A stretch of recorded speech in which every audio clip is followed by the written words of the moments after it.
Will you have a good time being a Jehovah's Witness? Well, no. Being a Jehovah's Witness is all about doing stuff that you don't want to do, gaslighting yourself into thinking that's what you're supposed to be doing.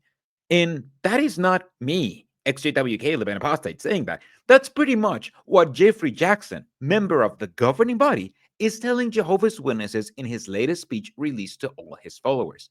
Except Jeff kind of slips and ends up confessing to something that he probably shouldn't have. Don't forget to hit like and subscribe. Let's begin. Have you ever received a change of assignment? I'm sure all of us have. But how did you react each time that you received a change of assignment?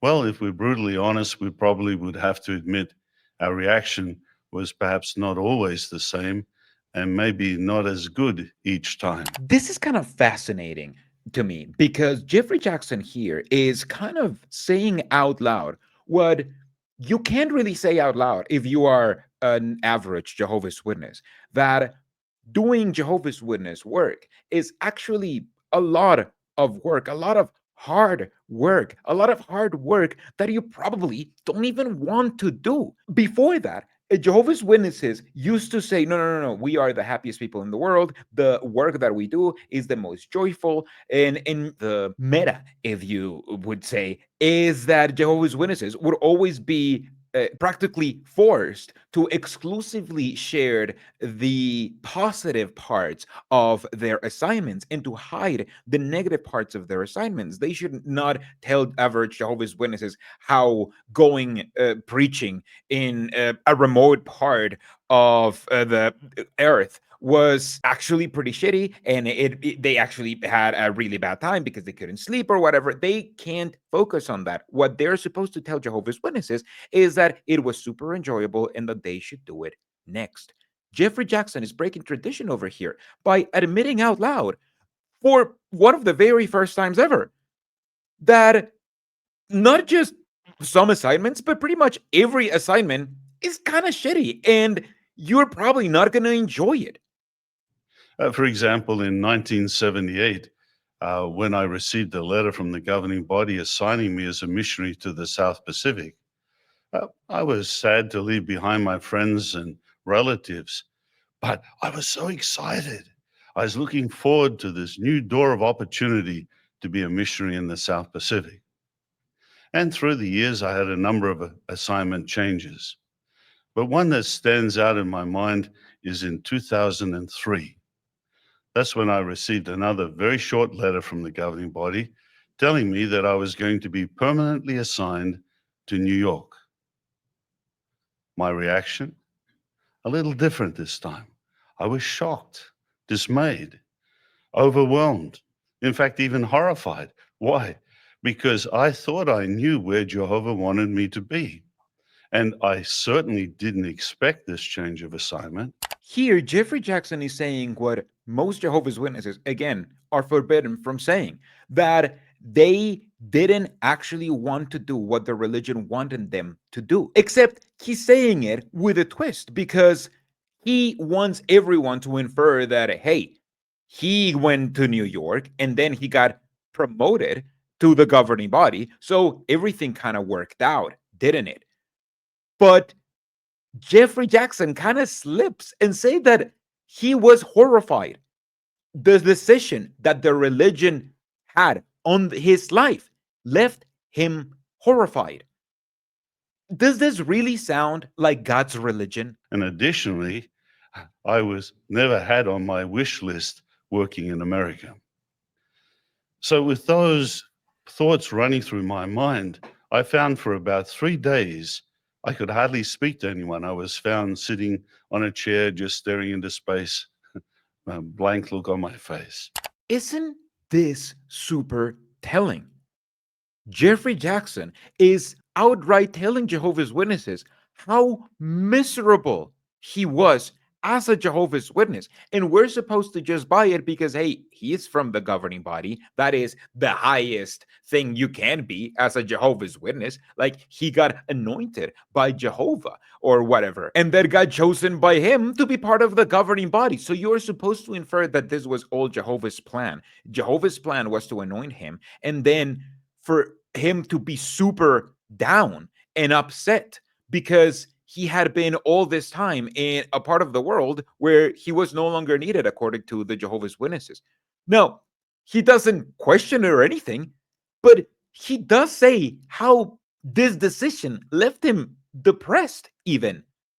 Does this mean that Jehovah's Witnesses can now admit when this happens before the happy ending? Can they just admit, yeah, no, you know what?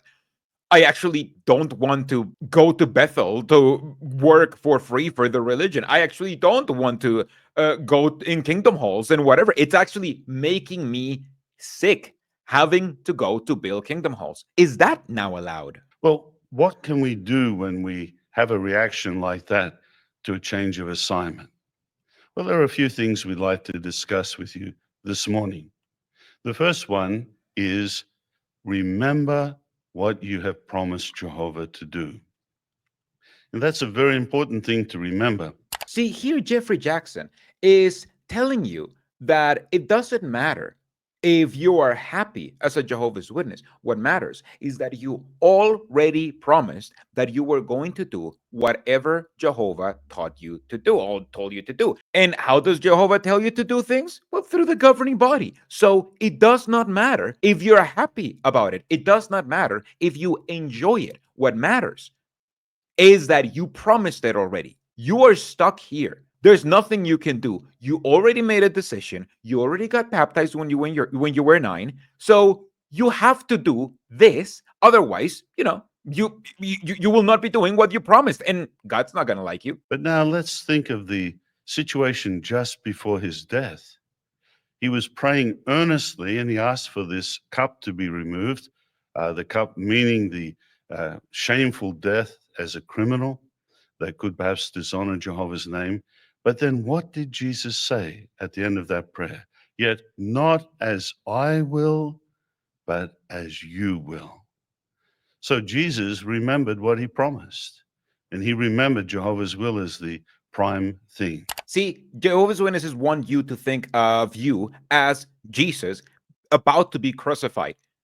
Jesus already had promised that he was going to do this, and he was a perfect being. Therefore, you need to remember that you promised that you were going to be sacrificed. So you should be happy about it. You should just surrender yourself to whatever Jehovah decided through the governing body. Now, in my case, after being stunned for a few days, someone very close to me said something very powerful. They said, well, we know it's very hard for you, Geoff, because you love the Pacific, but we know you love Jehovah more. That's exactly the reminder that I needed at that time. See, it does not matter what you want. It does not matter what you like. What matters is that you are supposed to love Jehovah more. And how do you show Jehovah your love? Through obedience. Through obedience, not to him, not to the Bible. The Bible didn't tell Geoff to move to a different part of the world. You show your love to Jehovah through obeying the governing body. The second thing that can help us is to allow for some time. Don't just react immediately, but perhaps take a few days off. If it's a large change of assignment, take that time to quietly pray to Jehovah, to meditate on the scriptures. This is a little bit weird. Jehovah's Witnesses are now giving themselves license to get some time to put themselves together because their assignment is so bad and they don't want to do it. Now they're allowed time so they can get used to it. I feel like this is how Jehovah's Witnesses have very, very slowly been softening their religion. Now, like, sure, you're supposed to do whatever you're supposed to do, but now you can grieve about it for a little bit. Now you are allowed to feel just a little bit upset for a little time, like just for some time, for a few days maybe. You're allowed to feel upset about it as long as you obey. Like, you're allowed to feel upset. After he was baptized, what did he do? he went for 40 days after his baptism into the wilderness. And there, no doubt, he meditated on all the many things that had been downloaded to his mind about his previous experiences and also thinking about what he would face in the future. Yes, he took the time to pray and meditate about this change of assignment, even though perhaps he had already spent thousands of years preparing for this assignment. That was just a little bit of a funny bit because Jehovah's Witnesses believe that Jesus kind of got baptized because he was trying to be like a very good Jehovah's Witness. And then when the Holy Spirit came in form of a dove and like came down to Jesus, that's when all of his knowledge about being the second highest to God got downloaded in his mind. And then, like that's why he had to like go away, you see, because he had to remember like all of this millions and trillions of years. Also, the Apostle Paul did something similar. We remember in Galatians chapter 1, after his conversion, it says that he went into Arabia for a little while. And the study note on Galatians 1:17 tells us that perhaps he used that quiet time to meditate on the scriptures and adjust his viewpoint with regard to the application of those scriptures. I love it. Like, this is how Jehovah's Witnesses pretend that their teachings are biblical. Well, the Apostle Paul, when he got a new assignment, he went to Arabia, and we have theorized that he went to Arabia to prepare himself for the new assignment, which is what we're telling you to do. So, like if you infer that that's what happened in the Bible, then that's what happened in the Bible. What's the third thing that we need to keep in mind? Don't view this change of assignment as a demotion. Let's think again of our Lord Jesus Christ. Philippians 2 tells us that he was in a very high position, the second highest position in the whole universe, together with his Father, but he was willing to come down lower than the angels and then even lower than the authority of his fleshly parents. He had to obey them. This is insane because Jehovah's Witnesses are literally telling you, look, we may be demoting you, but do not see it as a demotion, even when it is. And their proof of it is that Jesus did not see it as a demotion to go down to earth and, be demoted, to have to obey to the parents. And notice how he thinks about demotion, because he thinks about it in terms of power and obedience. Jesus had to go all the way down to earth, not only down to earth, but down to having to obey human parents, which is extremely low in his view because only children are doing that. And he had to become a child. And Jehovah's Witnesses don't really like children unless they obey, right? So in Geoffrey Jackson's world, the fact that Jesus came here was a demotion. And also, you may also have demotions, but hey, Jesus didn't see it as a demotion that the Jehovah's Witnesses decided it was. So you shouldn't see your demotion in the Jehovah's Witnesses as a demotion, because then you wouldn't work as hard for this call. So Paul was able to learn to rely fully upon Jehovah, and he realized no matter what circumstance he had or what assignment he was given, there would be advantages and disadvantages. Now, I'm sure none of us have found the perfect assignment, have we? Every assignment has some good things and some negative things about it.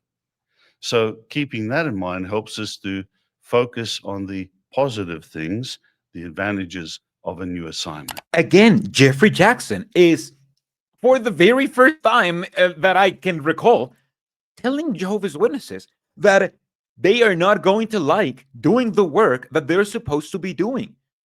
There's no perfect thing that you can do for the cult. There's always something that you are going to hate about doing this, because at the end of the day, when you work for free for this cult, you don't work for you. You work for the benefit of the Jehovah's Witness Corporation. You work for the benefit of the corporation that Geoffrey Jackson and his buddies are so invested in, because that is their corporation for all intents and purposes.